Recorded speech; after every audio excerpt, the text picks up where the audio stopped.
The Autumn of Our Lives. Chapter 1. The Reunion. It was a crisp October morning in 2023 when Harold Thompson stepped onto the porch of his childhood home in Maplewood, New Jersey. The leaves had turned vibrant shades of amber, crimson, and gold, painting the suburban streets with the colors of autumn.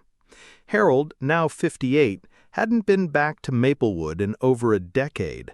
Life had taken him to New York City, where he'd built a successful career as a financial advisor. But tonight was special, a high school reunion.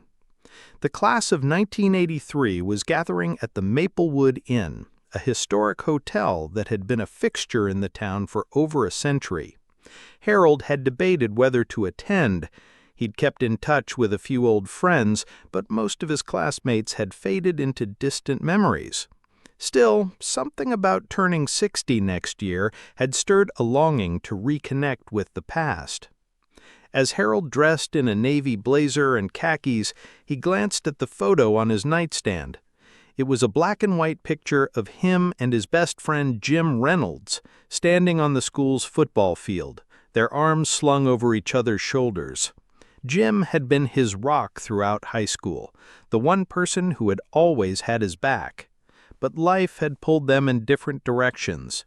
Jim had stayed in Maplewood, working at his father's hardware store, while Harold had pursued his dreams in the city. They'd exchanged Christmas cards and the occasional email, but it wasn't the same. Harold took a deep breath, grabbed his car keys, and headed out the door. The Maplewood Inn was only a 10-minute drive, but it felt like a journey through time. Chapter 2. The Inn. The Inn was a grand Victorian-style building with a wraparound porch and stained glass windows. As Harold parked his car, he noticed the familiar sights: the towering oak trees, the stone fountain in the courtyard, and the banner that read, "Welcome, Class of 1983. He smiled, feeling a mix of nostalgia and apprehension. Inside, the lobby was abuzz with chatter and laughter. A table by the entrance displayed a collection of yearbooks, old photographs, and a sign-in sheet. Harold scanned the room, recognizing faces that had aged but still bore traces of the people they once were. "Harold Thompson! Is that you?" a voice called out. He turned to see Susan Parker, his high school sweetheart, approaching with a wide smile. Susan had been the prettiest girl in school, with her long blonde hair and infectious laugh. Now her hair was streaked with silver, but her eyes still sparkled with the same warmth. "Harold, it's been years," Harold said, returning her hug. "It's been too many years," she replied. "How's New York treating you?" "Busy as always. And you?" "I'm a grandmother now," Susan said with a chuckle. "Can you believe it?"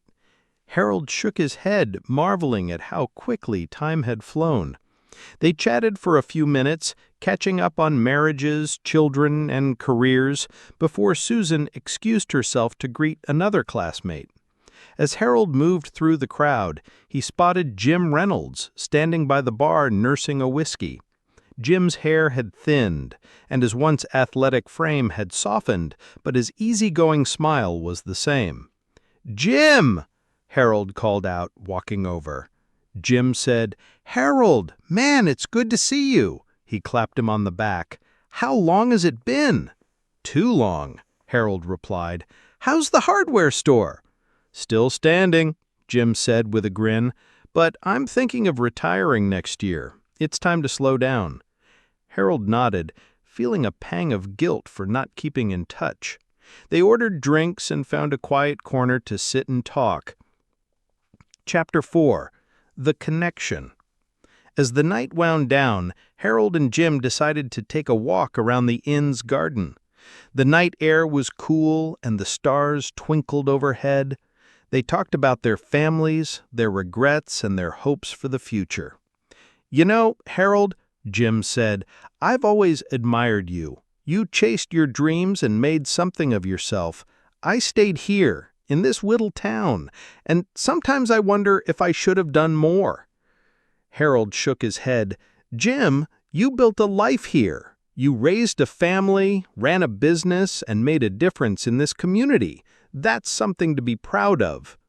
Jim smiled, a genuine warmth in his eyes. "Thanks, Harold. Maybe you're right." As they stood there, surrounded by the beauty of the autumn night, Harold felt a renewed sense of gratitude.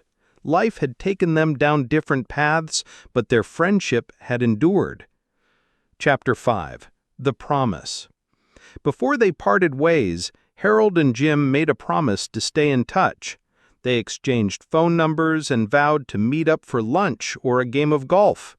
As Harold drove home, he felt a sense of peace he hadn't felt in years. The reunion had been more than a trip down memory lane.